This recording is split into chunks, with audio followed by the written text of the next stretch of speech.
Scheiße, Timmy Boy, ich war 2 Sekunden spät. Ich weiß eh. Ah, heute ist er ruhiger. Ah, hier haben wir wieder, Bürger im natürlichen Habitat. Das ist schließlich ein Freitagabend. Hallo? Wo darf man da hinkommen? So, wieso geht da nichts? Wieso hör ich mich nicht selber? Wieso nicht?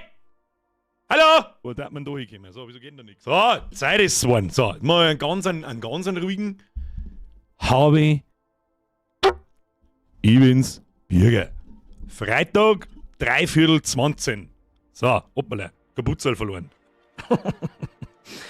Meine Damen und Herren, Runde 2 in NX beginnt in T-14,5 Minuten. So schaut's aus.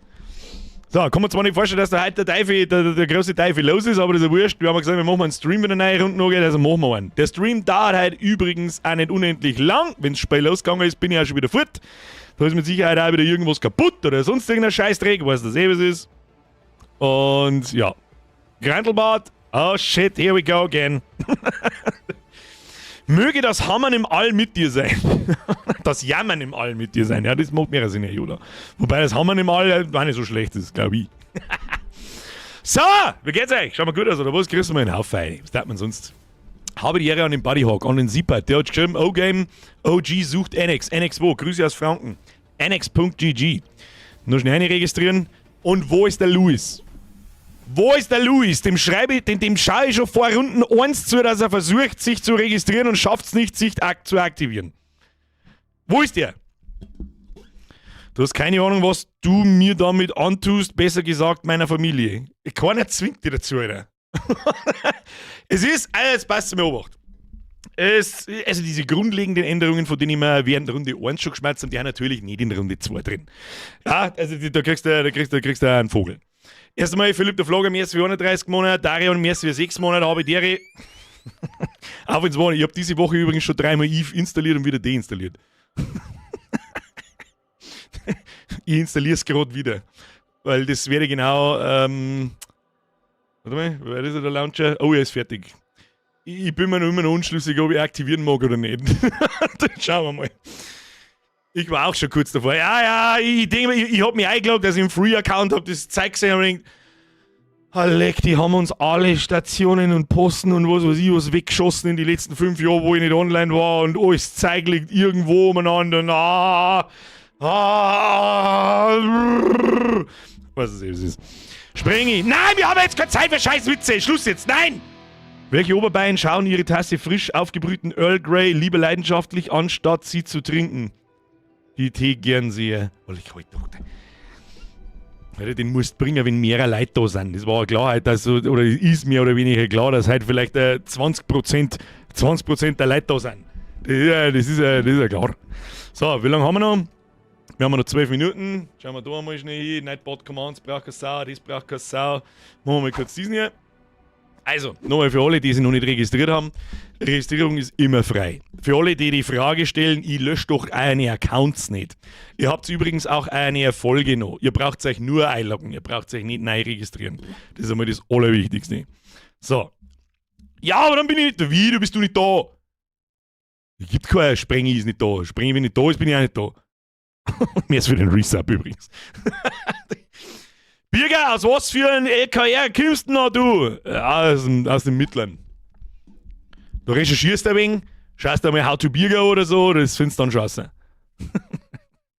Ja, hast mich dumm genannt? Nein, ich hab nur deine Frage dumm genannt. Die nicht. Dann gibt's wieder 150 Sprenge wo im Discord. Ja, was auch sonst. Wi-Fi, wir haben da leider Gottes keine Alerts nicht hören, sorry. Wi-Fi Meister, die habe dritt bei der Hand, wir nehmen mal einen Hund, der zaubern kann und labere Kadabra da, ja. Hast du einen guten Tipp für meine erste Season NX? Quests.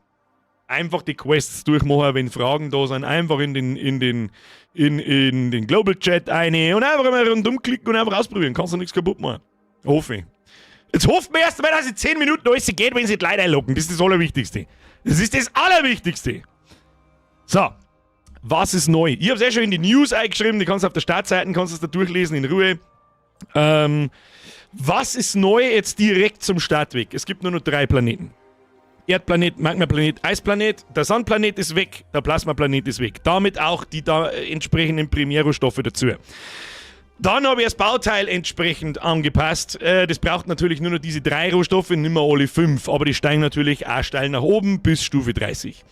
Das sind einmal die 2 grundlegendsten Änderungen, die ich machen haben müssen, damit ich während Runde 2 dann einbauen kann, was ich dann vorhabe, um die Challenger-Runde 3, die wieder schwitzig wird, oder werden soll, ja, die wird dann ein bisschen mehr beworben, wird das jetzt da und so weiter und so fort, weil im Prinzip ist Runde 2 genau das gleiche wie Runde 1.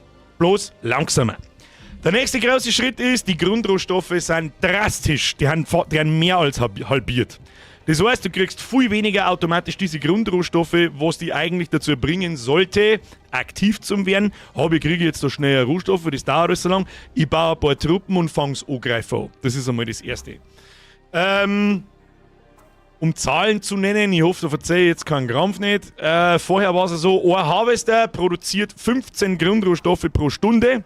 Ohne Technologie. Wenn die Technologie voll ausgebaut ist, dann produziert er 20 mehr, dann haben wir bei 35 pro Stunde. Für einen Harvester. So, das ist jetzt nicht mehr so. Von 15 ist die Grundproduktion auf 10 gesenkt. Das ist mal das Erste. Und die Technologie pro Stufe bringt nicht 2 pro Harvester, sondern bloß noch 1. Das heißt, wenn das Ding voll ausgebaut ist, produzierst du 20 Rohstoffe in der Stunde, nicht mehr 35. Das heißt, Kruzifix jetzt! Schwengi! Warum interessieren sich Frauen meistens nicht so für futuristische Weltraumgeschichten? Heißt ja auch Science Fiction.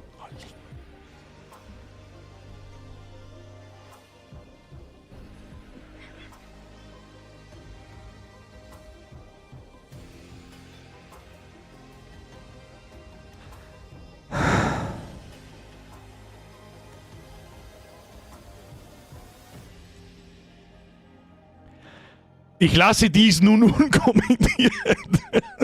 Merci dir. So, Schluss jetzt damit. Wo haben wir stehen bleiben? Kruzifix. Ist es eigentlich Absicht, dass das Text in das einzige Gebäude ist? Habe ich da im Discord schon geschrieben? Ja, ist.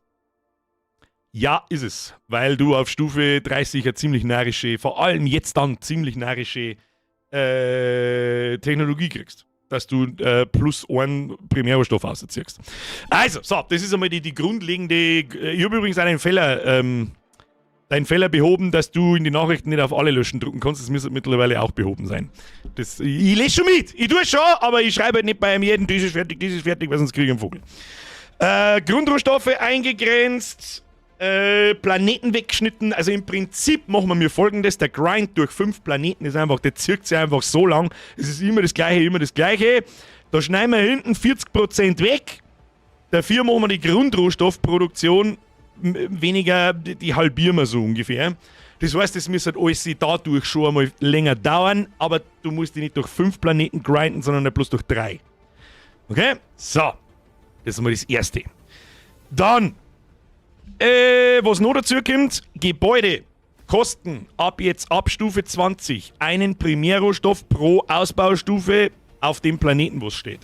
Das bedeutet, auf mehr Planeten kostet Gebäudestufe von 20 auf 21, egal welches Gebäude, einen Wasserstoff, auf dem Magmaplaneten ein Silikat und auf dem Eisplaneten ein amorphes Eis.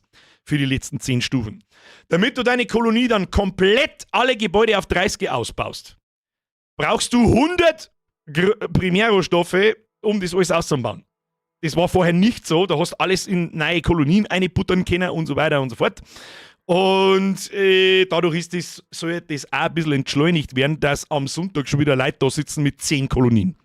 Das sollte nicht mehr vorkommen sollen. Hoffe ich zumindest. Und da kommen wir zum letzten Punkt, die Kosten für die neuen Kolonien. Also wenn du ein Bauschiff baust, kostet das nächste Bauschiff, wie war es vorher, ich glaube, die Grundrohstoffe auf dem Planeten, wo du bist, plus 3. Fang an bei 5, glaube ich, und kostet dann 3 mehr, 3 mehr, 3 mehr und immer so weiter. Das ist jetzt plus 5. Und es kostet deutlich mehr Grundrohstoffe. Also nicht plus 5, ich glaube, der angefangen hat so bei 2500 von einem jeden.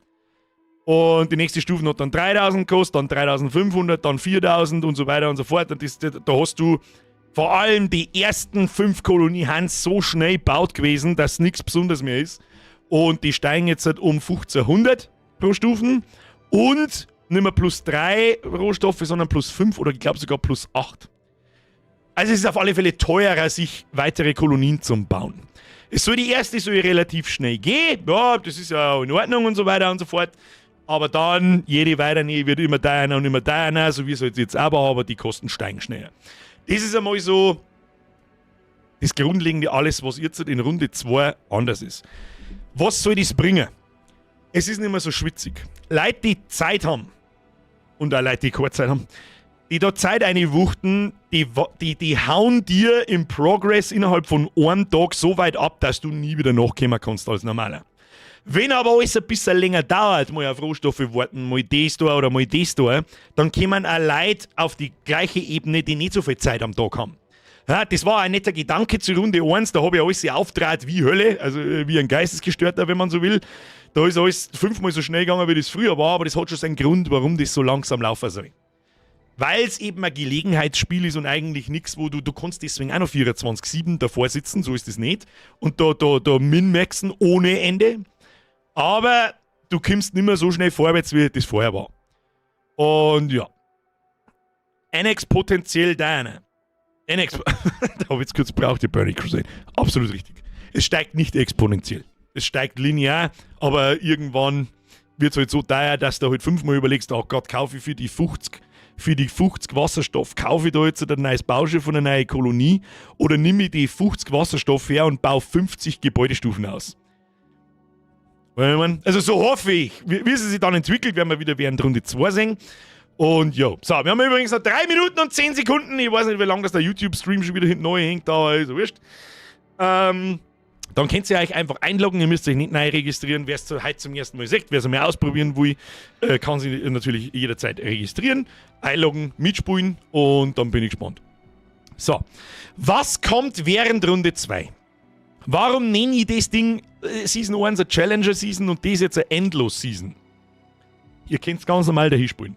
Ja, jeder kann, die Runden kann ganz normal gewonnen werden. Es gibt ganz genauso eine Hall of Fame, wer die Runde gewinnt.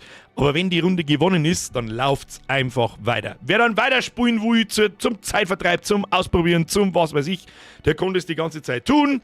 Es bleibt übrigens auch so, dass es nichts kostet. Es gibt keine Werbung. Es gibt aber natürlich einen Supporter-Account. Wer das machen will, kann das gerne tun. Ein großes Dankeschön natürlich im Voraus.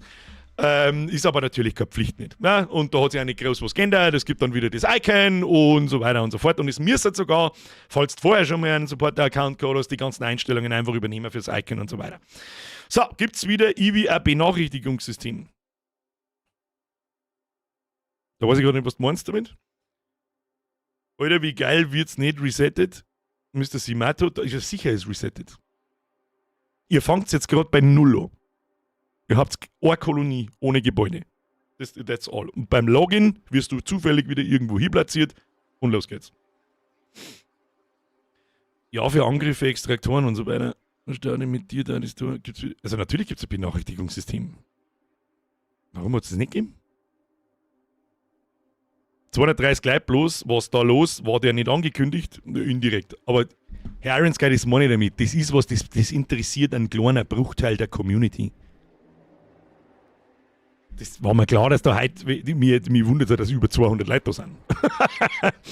Deswegen, ich bin auch gespannt, wie viele Leute das in Runde 2 jetzt aktiv sind nach dem Wochenende noch. Schauen wir mal. Aber gut, um das geht es auch gar nicht.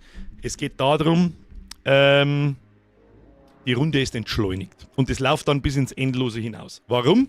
Die Änderungen, die ich vorhabe für Runde 2, beziehungsweise während Runde 2 werde ich es einbauen, da sind dann hoffentlich auch ein paar Leute da, die das noch testen und so. Das ist aber irgendwann. Warum? Ich brauche Abstand zu dem Spiel. Es geht nicht anders. Es geht nicht anders, weil ich mich aufhaxe. Weil ich mich komplett aufhaxe, meine Damen und Herren. So, wir haben ja übrigens noch 40 Sekunden. Da machen wir jetzt diesen hier. So, servus, grüß Gott. Machen wir hier F11, sagt man da was gescheit? Nein, sagt man nicht, da machen wir so. Passt. Mails kamen dann irgendwann nicht mehr. Das kann gut möglich sein, das ist weiterhin so. Das ist weiterhin so, weil, ja, da müsstet ihr jetzt zwei erklären, warum das so ist. Ist kein technisches Problem meinerseits, aber du kannst nicht einfach irgendeinen Server kaufen und dann eine Quadrillion E-Mails ausschicken, wie es da passt. Hashtag Spam-Mails. Ich spiele das nicht mal, aber ich wollte trotzdem reinschauen. Herr Gabigan, warum spielen Sie das nicht? Hä?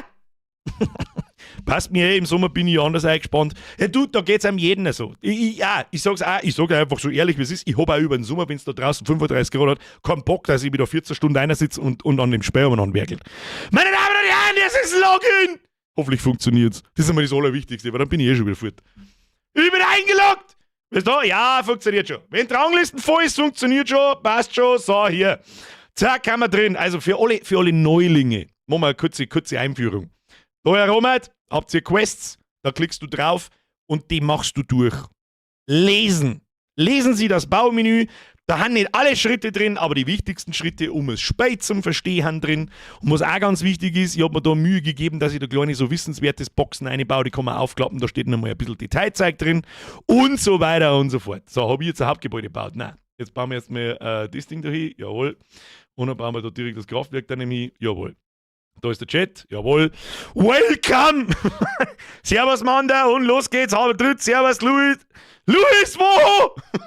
Es ist so ungewohnt, wenn da keine Icons von Supporter-Accounts drin sind. Aber es ist, was es ist. Ich hoffe, es ist in Ordnung, ist es ein faires Modell, so, dass man in der neuen Runde den verliert und sich den wieder kaufen kann, wenn man will. Ich glaube, das ist fair. Es gibt sonst keine Vorteile in dem Spiel. Und ja, ich bin natürlich anwesend in dem Spiel. Wenn irgendwas kaputt ist, wenn irgendwas nicht geht, wenn irgendwas, keine Ahnung, was passiert, dann bin ich natürlich da und korrigiere das. Und ich werde ja immer wieder mal Kleinigkeiten, wenn ich lustig bin, umeinander bauen und so. Aber Supportjob nicht verfügbar. Was ist der denn? Warte mal. Lol. Ja, ein Superheld, warte mal. Wieso nicht? Hä? Der ist tatsächlich inaktiv.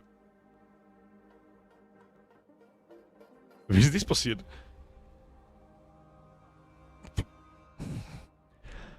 Na gut. Ja, okay. Jetzt geht es. Warte mal. Jetzt geht er wieder. Ja, es passiert Profi. Ich überlege gerade, wann hab ich den, warum habe ich den deaktiviert? Ja, ist sowieso scheißegal. Scheißegal, ob der deaktiviert ist oder nicht. So, schauen wir mal, wie die Map-Verteilung ausschaut. Oh ja, das ist schon viel weiter. Ja, genau. Passt schon. Passt schon. Da haben die Leute schon viel weiter auseinander und so. Dann dauern die haben ein bisschen ein Problem da, aber gut, es ist, was es ist. Die haben auch ein wenig Pech gehabt, muss ich ganz ehrlich sagen. Wer ist das, die arme Sau? Oh, der Smokin, der Black Wolf. Ich glaube, die Black Wolf, glaube ich sogar. Ja, aber es ist, was es ist.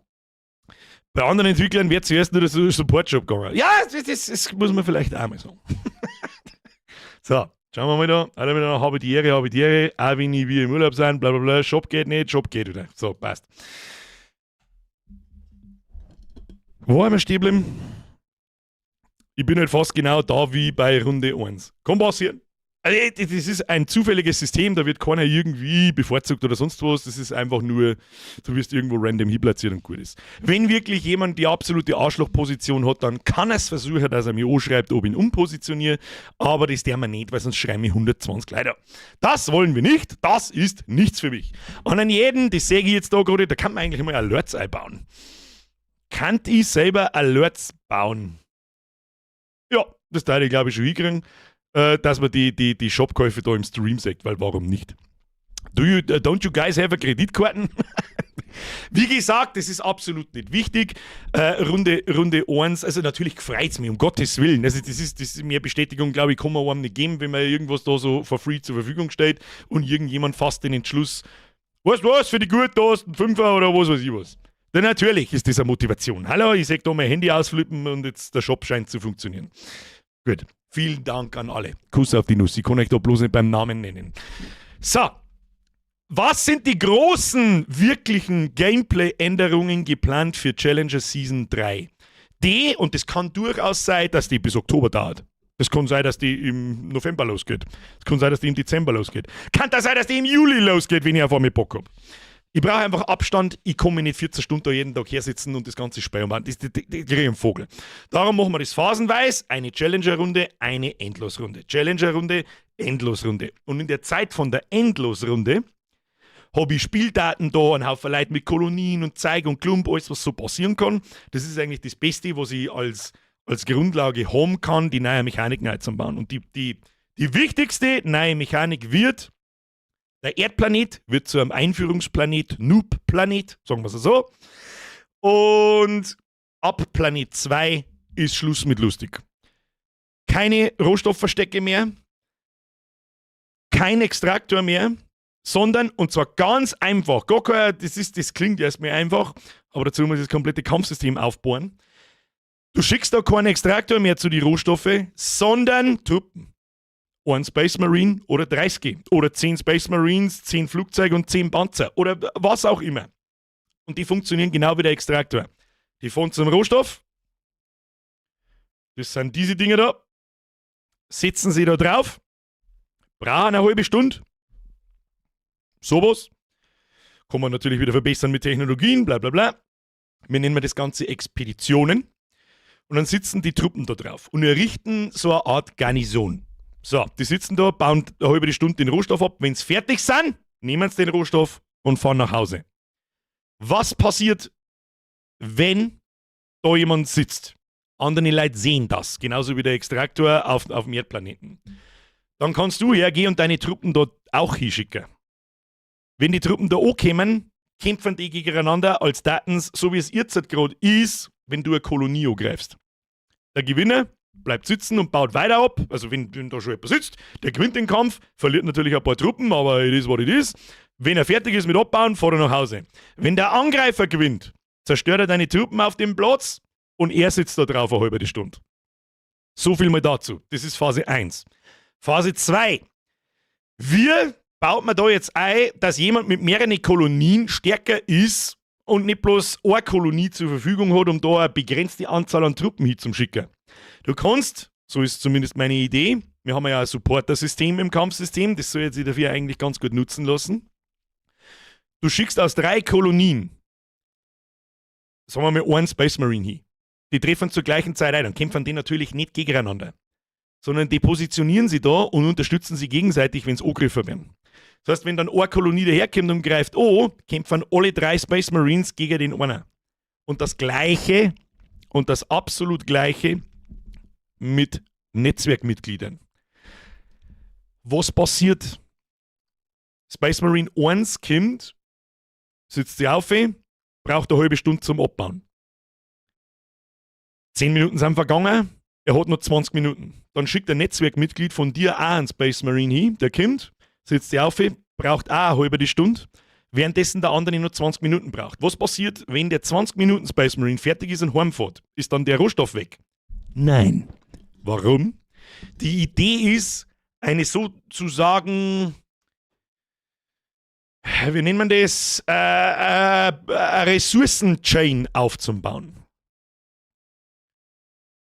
Das heißt, solange Aktivitäten auf dieser Ressource stattfinden, gehört diese Ressource dir.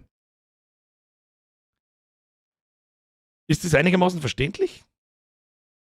Solange verschwindet der Rohstoff nicht. Solange du permanent da Sachen hinschickst, bauen die alle ab, wenn sie heimkommen und der Rohstoff bleibt da. Wenn der letzte vom Rohstoff runtergeht, dann verschwindet der Rohstoff und er spawnt irgendwo anders. Das bedeutet, es gibt ja verschiedene Rohstoffe. Es gibt den kleinen da, das ist ein kleines Vorkommen, ein mittleres Vorkommen und ein großes Vorkommen, die extrem selten sind. Wenn, ja genau, if I fits, I sits, richtig, absolut korrekt, Sprengi. Und wenn deine Freunde noch dazu kommen, if they fits, they sits too. So ist zumindest die Idee. Und alleine das gemütliche Extraktor umeinander schicken, gibt es dann nicht mehr. Du musst aufpassen, oh Gott, wie ich angriff. Du kannst natürlich, wenn du sagst, ich bin unterwegs, da baue ich gerade was ab, da ist eine Expedition unterwegs und die wird angegriffen, dann brauchen wir natürlich auch diese ganzen Infofenster dazu. Da eine Information, hey, die Dinger werden angegriffen, dann brauchen wir da ein neues Fenster dazu, weil wo soll ich das da noch unterbringen? Die Angriffsfenster, die roten und die blauen Supportfenster und so weiter, haben schon unübersichtlich genug. Wo war denn das gemütlich? Ja, sagen wir es so, es war stumpf dumm. Es war stumpf dumm und die hat keiner was tun können mit der Extraktorkacke. Und das ist ab Planet 2 vorbei. Und das wird die größte Änderung, die das Gameplay eigentlich auf den Kopf stellen soll, weil auf einmal sind Truppen Viel wichtiger. Aber nur auf dem zweiten Planeten, oder? Sagen wir ab dem zweiten Planeten. Auf dem Erdplaneten bleibt alles so, wie es jetzt kennt. Ab dem zweiten Planeten, es gibt keine Rohstoffverstecke mehr, ohne dass du ein Tech dafür ausbaust. Und es gibt keinen Extraktor mehr. Dann natürlich dann auch die entsprechenden Technologien dazu nicht mehr, sondern es gibt eben diese Expeditionen. Und ab dem zweiten Planeten gibt es halt dann aufs Maul, sagen wir es so. Ich glaube, dass da der erste Planet, da lernt man das Spiel so ein bisschen kennen, das ist der Tutorial-Planet, etc., aber auf dem zweiten Planeten wird es dann ernst.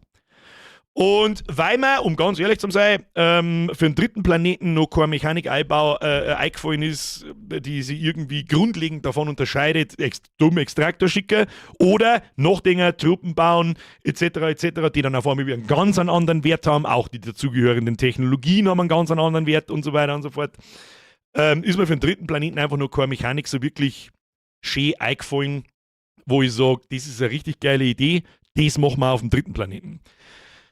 Ja, das kommt dann in Chill Runde 4. Da denken wir uns dann irgendwas aus und machen wir die ganzen Anpassungen, so wie was wir da jetzt als Erkennung heraus filtern und Erkenntnissen gewinnen aus Runde 2. Geht's vielleicht immer noch zu schnell, haben ein paar Sachen noch zu teuer, bla bla bla, sowas passt man natürlich am laufenden Band an. Aber die große Gameplay-Mechanik-Änderung, die kommt erst in Runde 3 und das ist eben das mit den Expeditionen. Da habe ich natürlich noch 28 andere Ideen, aber das ist einmal das Wichtigste. Das ist das fucking Wichtigste. Was ist, wenn jemand in 2 Tagen schon eine zweite, dritte Kolonie hat? Ja, dann hat er eine zweite, dritte Kolonie. Das werde ich dann nicht mittendrin anpassen. Und wenn dann schrittweise und langsam. Bei dritten vielleicht der Kampf gegen Bosse, die Rohstoffe haben, uns random spawnen. So genau solche Sachen stehen 1 Million auf meine Ideenzettel oder besser gesagt auf meinen digitalen Ideenzetteln. Aber die zusammenführen, dass das technisch einigermaßen einfach machbar ist und Spaß macht und sich wirklich grundlegend davon unterscheidet, dass ich auf die Map gehe, durch einen Rohstoff klicke und irgendwas Foto hin. Du kannst am dritten Planeten nur als Netzwerk extrahieren, weil das eine Idee. Ja, ihr lautet das sicher nicht an. Das ist so der dritte Planet kostet Ressourcen zum Instandhalten. Ja, aber macht dieses Spiel besser. Das macht es einfach nur nerviger, finde ich. Ich möchte eine andere Mechanik.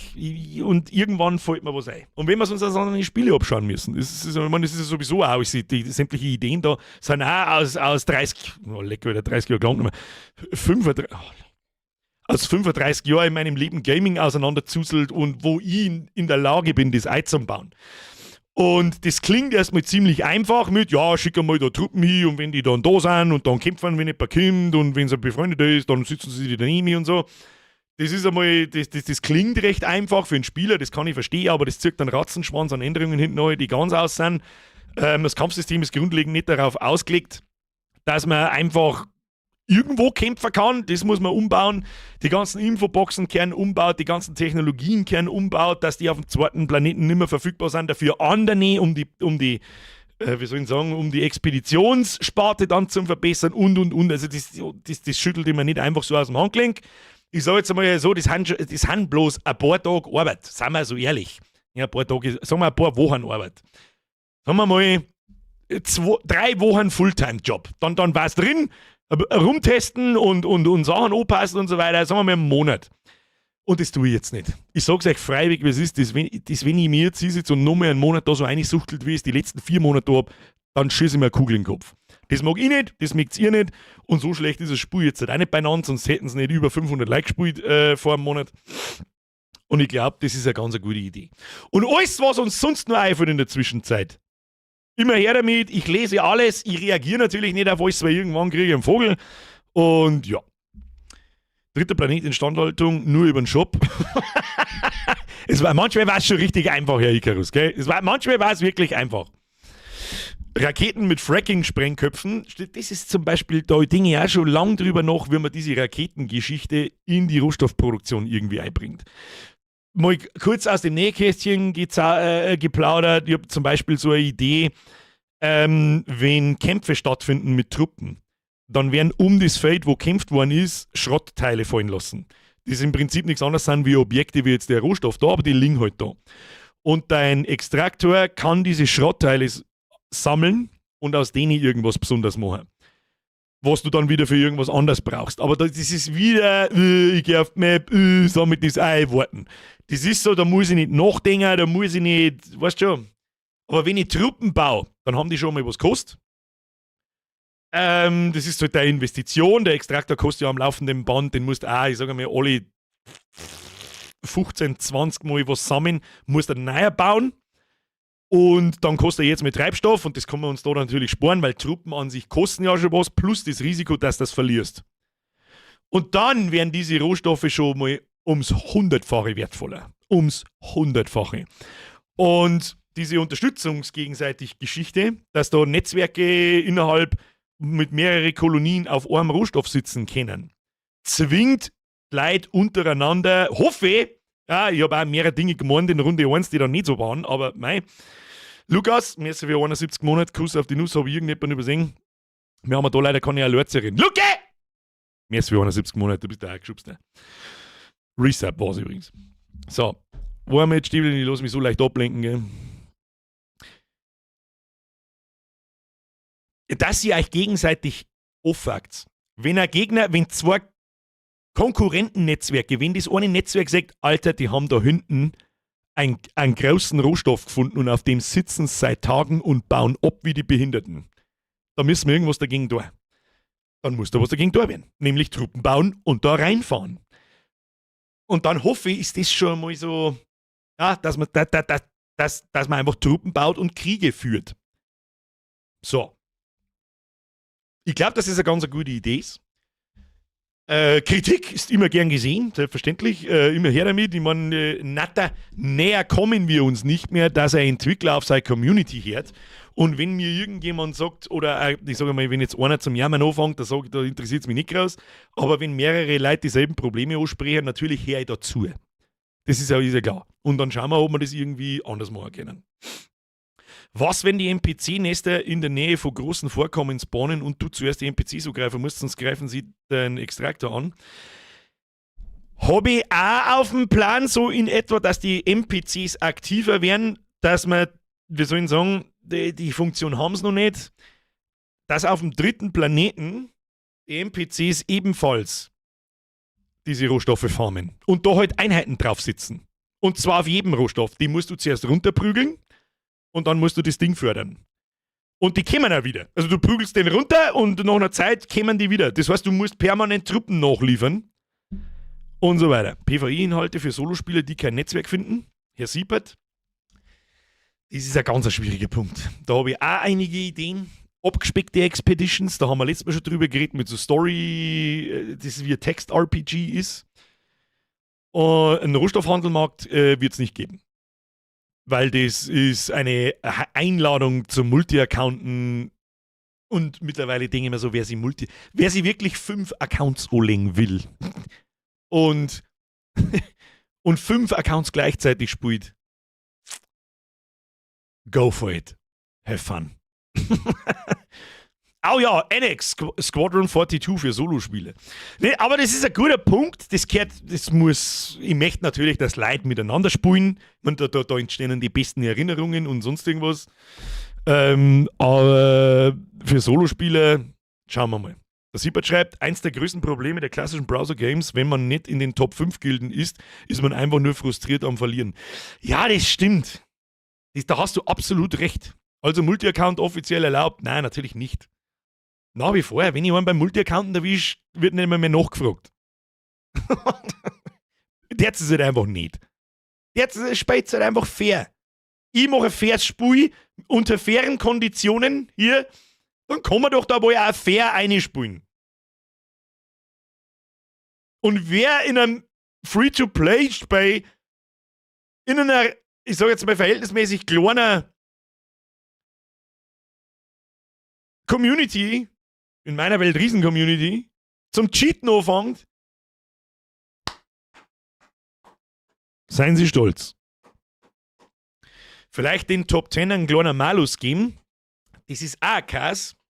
Im Prinzip müsste es 2 Spiele in einem geben. Und zwar ein gebalancedes System, wo das Netzwerk an diesem Projekt arbeitet. Das, wenn fertig ist, ist die Runden gewonnen. Sowas müsste es auch für Solospieler geben. Die halt das Solo machen. Das aber vom Aufwand der gleiche ist, als wärst du zu 10. Und dann gibt es 2 Ranglisten, oder dann gibt es halt 2 Gewinner. Der erste Solospieler, der das Ziel erreicht, und das erste Netzwerk, das das Ziel erreicht. Gibt es da dann eine spezielle Truppen für den Ressourcenabbau, Minenarbeiter oder sowas, die wo einen Abbau beschleunigen oder auch mehr Kosten zum Herstellen? Nein, das ist einmal noch nicht gedacht, weil ich finde, ich mache es wieder, habe ich auch kurz drüber nachgedacht. Das finde ich macht es aber wieder unnötig kompliziert, weil wir haben ja schon 6 Truppentypen, also in 3 Kategorien unterteilt, die schon nicht gebaut werden. Wieso soll ich jetzt dann noch mehr andere Truppen einbauen? Wo ich schon die ganze Zeit liebäugle, damit ist ein Item-System. Wieder aus dem Nähkästchen geplaudert. Items können alles sein. Items, die können random droppen, wenn man zum Beispiel NPCs angreift. Oder bestimmte Boss-NPCs angreift. Oder mit Raketen umbombt. Dann bleibt da ein Item auf der Map liegen, das kann dein Extraktor einsammeln oder dein Team, dein Truppending einsammeln. Und das Item kann alles sein. Das Item kann ein Item sein, das steckst du in eine Expedition mit auf den Weg, dann ist es 10% schneller. Oder du kannst das Item in ein Gebäude einstecken und es boostet, keine Ahnung, ist scheißegal was, 10% mehr XP. Auf alles, egal was du tust. Und wenn er Raketen in dem Gebäude einschlägt und das Gebäude Schaden kriegt, wird das Item zerstört. An sowas denke ich auch schon die ganze Zeit, um diese Meta aufzubrechen, was macht Sinn zum Bauen und was nicht. Werden eigentlich Bauzeiten reduziert, wenn während der Verbesserung das Akku fertig wird? Nein. Schöne Frage, das sagt mir, dass du das Spiel verstanden hast. Herr Gambrius, leider nein. Ist momentan nicht so. Das heißt, du baust deine Rohstofffabrik auf Stufe 5 aus, das dauert genau 10 Minuten und das ist schon obertickt auf 8. Währenddessen wird das Hauptquartier fertig. Das reduziert die 8 Minuten nicht, sondern die bleiben 8 Minuten so, wie es sind. War einfach einfacher zum Programmieren. Ich sag's, wie es ist. Es boostet 800% Zusatzwerte, das möchte ich aber auch hoffen. Der Matthias schreibt, gibt es vielleicht mal die Alternative, dass man sich für einen narrisch hohen Betrag von 50 bis 100 Primärrohstoffe seine Kohlekolonie versetzt, dass man sie am Netzwerk besser verteidigen kann, gegenseitig? Das ist eine richtig gute Idee.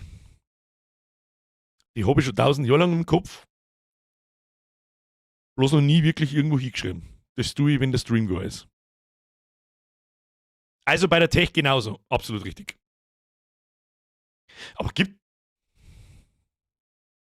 du meinst jetzt bei der Bauzeitentechnologie. So hat Blizzard auch angefangen.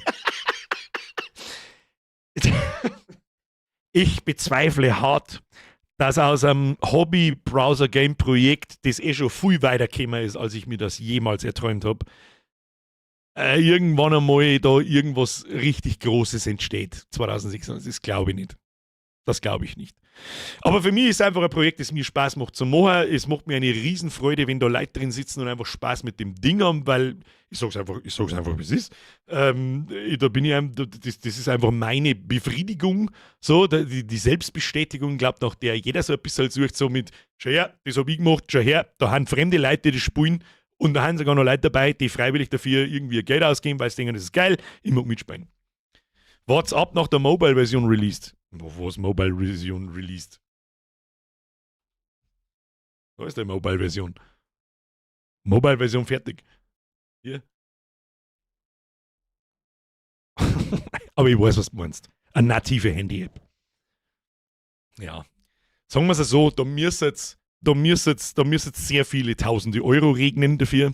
Und das tut es nicht. Und das, glaube ich, wird es auch nicht. Aber hey, who knows? Who knows? Wenn wir mir das so lang auf 3 kriegen, ich sage jetzt einmal so, dass sie die Runden refinanzieren. Ja, normalerweise interessiert mir das Geld ein Scheißdreck, aber ich sitze mir natürlich noch nicht her und buttert da hunderte Euro rein für nichts und wieder nichts. Gelangt meine Zeit schon, die ich da drin versenke. Wenn sie ja jede Runden, ich sage einmal, die Domain, Server, Software, die ich brauche und so Kleinigkeiten, wenn das gedeckt ist, dann läuft das Ding so lang weiter, dann ist es ja wurscht. Es darf halt ein relativ wenig Fehler drin sein, Game-Breaking-Fehler drin sein, da haben wir viel Nummer gefunden in Runde 1. Ausgeschlossen ist natürlich nie, aber schauen wir mal, wie weit das wir kommen.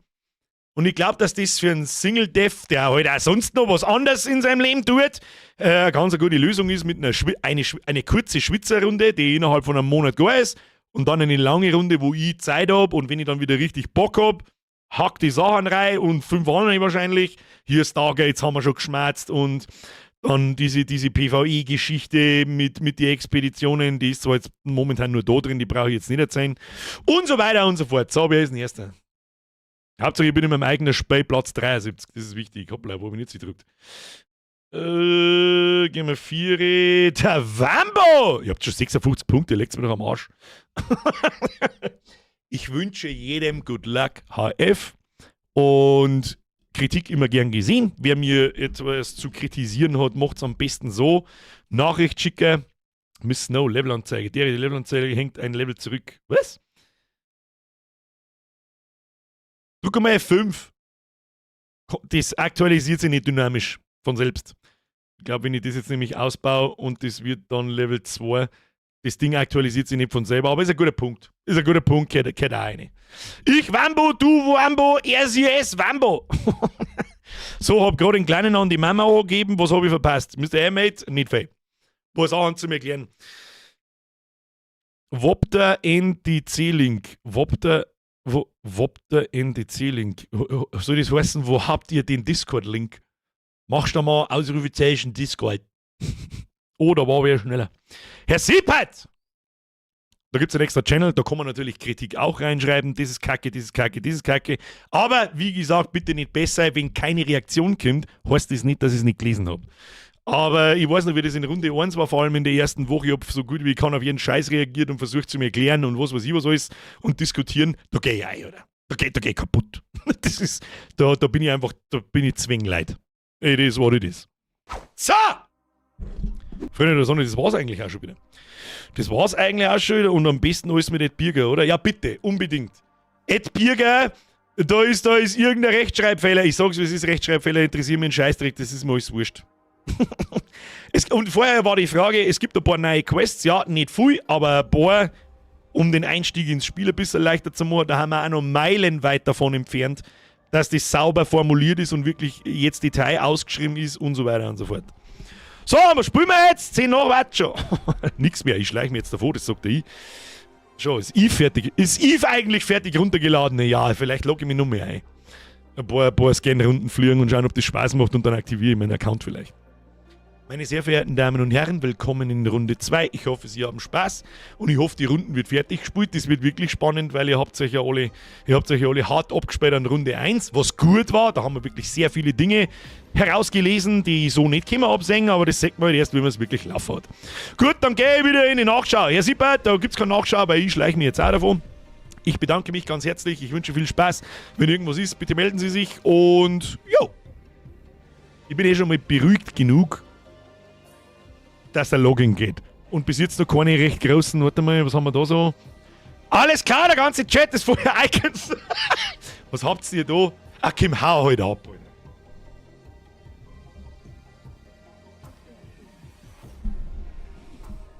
Vielen Dank.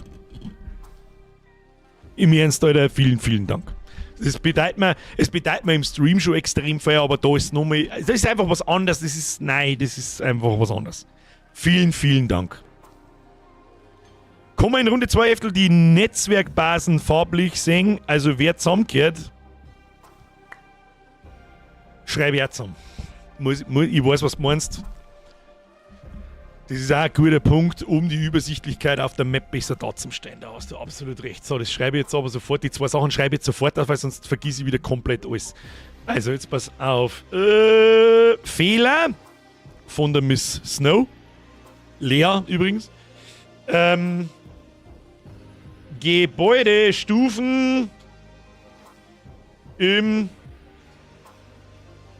der Kolonie am Gebäude wächst nicht dynamisch mit, erst nach Seitenreload.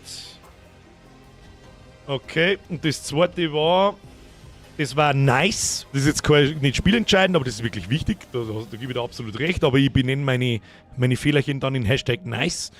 Nice to have. Map. farbliche Kennzeichnung von Netzwerken und Spielern. Ein Spieler kann ja auch mehrere Kolonien haben. Das war eigentlich auch ganz geil, wenn ich in der Suche vielleicht unten einen Spieler suche und den dann da habe, dass die aufgelisteten Kolonien irgendwie farbig gekennzeichnet werden auf der Map. Das glaube ich hilft auch nochmal gut, um sich ein bisschen besser zu orientieren. Das ist nicht schlecht. Gute Idee. Und das mit der Base versetzen, das hätte ich mal irgendwo hingeschrieben. Ja, das war ja auch nice. Kolonie versetzen gegen Kosten von X Rohstoffen die Kolonie von A nach B bewegen. Und das auf einmal beschränken. Weil sonst fordert jeder. Ich hab schon mal drüber nachgedacht, weil ich das eigentlich eine coole Idee finden würde, wenn du deine Kolonie nehmen kannst. Und die setzt dann so ab, wir nehmen mal StarCraft, das Hauptgebäude, und fährt dann langsam da wo soll ich hin will. Und da überlege ich schon langsam, wie macht man das? Ist die Kolonie dann, kann man da drin überhaupt noch was tun? Nein, da steht halt einfach schwarzer Fenster, bewegt sich von A nach B und du kannst drin halt nichts tun. Und ansonsten fahren die ganze Zeit die Kolonien umeinander. Oder maximal einmal pro Monat oder so. Sieht man, das stimmt, aber Annex ist noch nicht so groß, dass wir damit einen Monat voll kriegen. Wobei, momentan kann es gut sein, weil es ist doch alles sehr entschleunigt. Sehr. Aber ja, da haben sich viele beschwert, Kolonie versetzen, ich bin am Arsch der Welt und keine Ahnung. Ich habe auch schon überlegt, ob man vielleicht was einbaut, dass man sich aussuchen kann, wo man spawnt. Oder in einem Bereich aussuchen kann, wo man spawnt oder irgend sowas. Die Luft nach oben und die Ideen werden uns nie ausgehen. Nie. Und das ist das Ziel. Je mehr Zeit und je länger das heute das Spiel, desto größer und desto besser wird es. Da bin ich mir hundertprozentig sicher. Aber die Rohstoffe dürfen so nicht gesaved werden. Das sowieso. Also da dürfen keine Truppen drin sein, da dürfen keine Rohstoffe im Prinzip drin sein oder die haben dann weg. Beim Wegfliegen ist das Lager einfach knockert und so weiter. Map in 4 und Spawnpunkt auswählen, Norden, Süden, Osten, Osten. Ja, zum Beispiel. Dass so eine Art Minimap kommt am Anfang vielleicht oder dass man sich wirklich auf der Karten rumziehen kann, wie man so die jetzt auch kennt. Da wählst du einen Platz aus und sagst, da möchte ich hin. Und dann wird da deine Kolonie gespawnt. Das war auch nochmal, da hast du absolut recht, ja. Schreiben wir es. Steht das, habe ich aber glaube ich schon irgendwo. Bin ich mir nicht sicher, dann steht das Ding halt zweimal drin. Nice. Rundenstadt. Auswahl der Kolonieplatzierung in einem Bereich. Zum Platzieren seiner ersten Kolonie. Eine gute Idee. Musst aber alles Tech einbauen, so Stufe 30 geht es mit versetzen. Ja, ganz so spät braucht es nicht sein, weil, ganz ehrlich, bis du dein Tech-Center auf Stufe 30 hast und die Technologie erforscht hast und die XP dafür hast, ist so viel Zeit vergangen, dass du schon 5 andere Kolonien hast und die hast du ja platziert, wie du es willst. Alter, meinst du, wie brutal die Map am Radar dann ausschaut? Ja. Ich sehe schon Bürger GmbH als eigenes Studio nur 1000-mal besser als Valve und alles zusammen. Ja, das eher nicht. Das ist alles eine Frage von dem hier und deswegen braucht er das. Lieber dauert es ewig und es kommt was Gutes. Außer, ich habe hier nicht vor, dass ich euch mit dem Spiel oder irgendjemanden mit dem Spiel abziehe oder sonst irgendwas. Es ist halt einfach, ich sehe es jetzt halt als Community-Event. Es ist einfach ein Community-Event und da bleibt so lang, da wird es ausgebrütet, bis es fertig ist. Und wer weiß, vielleicht wird es irgendwann einmal so gut, dass es sich von selber weiter spricht und aus der Community irgendwann eines Tages ausbricht. Und dann funktioniert das von ganz allein. Wir werden sehen. Beim Verteilen der Harvester bitte Plus- und Minus-Button einbauen. Herr Siebert, da gibt es eine Technologie für. Braucht ein bisschen. Das ist mit Absicht asozial gemacht. Aber es ist schön zum sehen, dass die nach 34 Minuten schon auf den Sack geht. Aber es gibt eine Technologie dafür, relativ früh. Die habe ich übrigens auch billiger gemacht. Man soll sich auch gefreien drauf, so mit, oh Gott, ich brauche die Technologie, weil ich die scheiß Regeln nicht mehr rumschirmen will. Hey Chef, gibt's deinen jetzigen Hintergrund gerade als Wallpaper? Gibt's den als Wallpaper? Nein, den gibt's nicht als Wallpaper, den kann ich euch aber ins Discord reinhauen, wenn ihr den haben wollt. Wo habe ich den? Wo habe ich den? Momental, dann ist auch wieder die Frage, ob ich das ins Discord reinposten kann, ohne. Warte mal. Den kriegt ihr natürlich, wenn ihr den haben wollt. Als Shirt war geil. Das, weißt du, warum es keine Shirts gibt? Weißt du warum? Weil das Spiel noch nicht fertig ist. Und ich sitze mich da nicht her und maul andere Entwickler oder sonst irgendjemand den ganzen Tag. Oh ja, Hauptsache der Shop ist fertig. Herzlichen Glückwunsch, ich kaufe mir ein T-Shirt von einem Spiel, das nicht fertig ist. Was? Kommt schon mal irgendwann. So. Aber das ist jetzt alles nicht wichtig. Ich versuche halt auch nicht zum Lügen, wenn ich mir da her sitze. Das Geld ist mir wurscht. Wenn man irgendwas Gutes macht, dann kommt das von selber. Da braucht man nicht betteln drum, da braucht man nicht. Jetzt pass auf, wo ist NX? Da ist NX, was ist denn das für Auflösung? Warte mal. Oh, das ist gar nicht mal so klar, aber es ist eine komische Auflösung. Ich glaube, dass ich das nicht schicken kann. Warte mal. Oh, ist gegangen. Schau ich. Da könnt ihr mal damit, was ihr möchtet.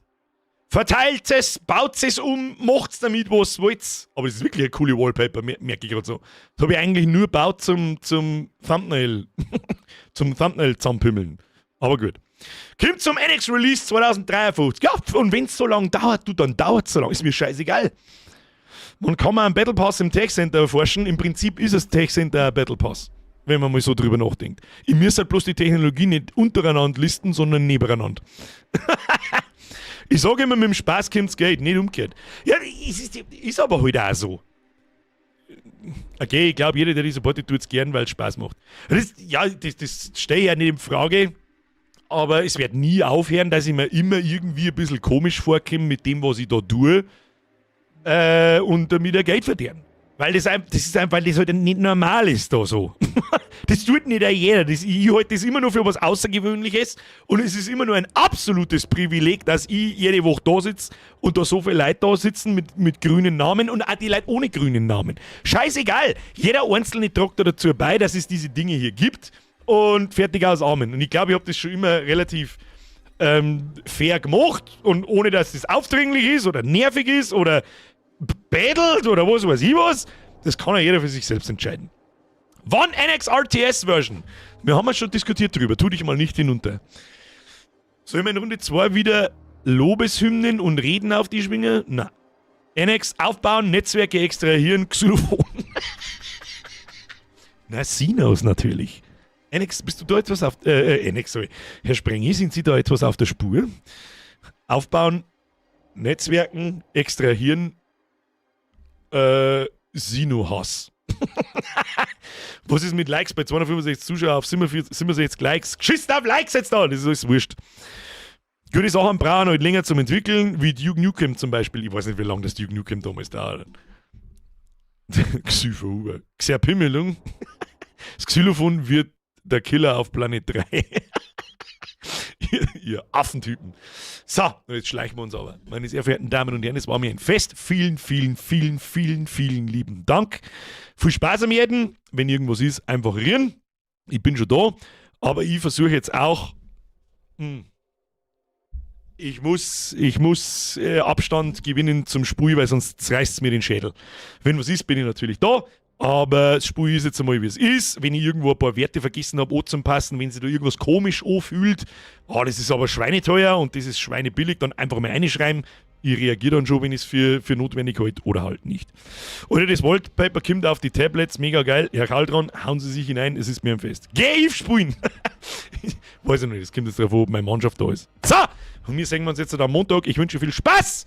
Ab in den Discord. Jeden Sonntagabend poste ich da hinein, was wir kommende Woche spielen. Das wird nächste Woche relativ einfach. Am Montag kommt Reanimal und am Mittwoch müssen wir natürlich nochmal Quarantine. Ich habe gelernt, Quarantine Zone spielen. Ich wünsche euch ein schönes Wochenende. Schleichen Sie sich davon. Ein doppeltes Getröt auf NX Runde 2. So. Quarantin. Spreng ich auch ab. Hau ab einfach! So, schleicht euch. Schönes Wochenende. Hau mit Eri.